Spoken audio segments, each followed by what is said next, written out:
కోటీశ్వరాలు ఎదురాడ మీరు మళ్ళీ ఓట్లు అయితే సరిపోద్ది అంటాడు. మీరు వేస్తారా మహిళలు ఓట్లట? ఊళ్ళోళ్ళు నన్ను గెలిపించిరని ఊళ్ళోళ్ళకు సన్నబియ్యం ఫస్ట్ నెల ఇచ్చిండు, ఒక సెకండ్ ఇచ్చిండు. సెకండ్ ఇస్తే అది గడక లెక్క పాడైంది. ఆ బియ్యం తింటలేమో ఏం లేదు. ఇంకా దొడ్డు బియ్యం అన్నప్పుడు నయం ఉండే. మళ్ళీ మీరు మహిళలు ఓటు అయితే గెలుతారట, మీరు వేస్తారా ఓటు? మేము వేయం, ఆయనకు ఓటే వేయం. ఎందుకట? మేము అప్పుడు కూడా వేయలేదు. అంతేనా? అప్పుడు కూడా వేయలేము మేము.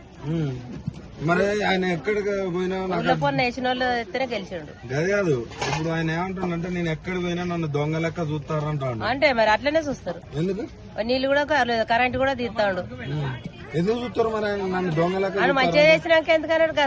పెయిన్ అయినా ఎందుకు అది తిన్నాడు చేసిండు. పెయిన్ ఎందుకు అది చేస్తున్నావు కేసీఆర్?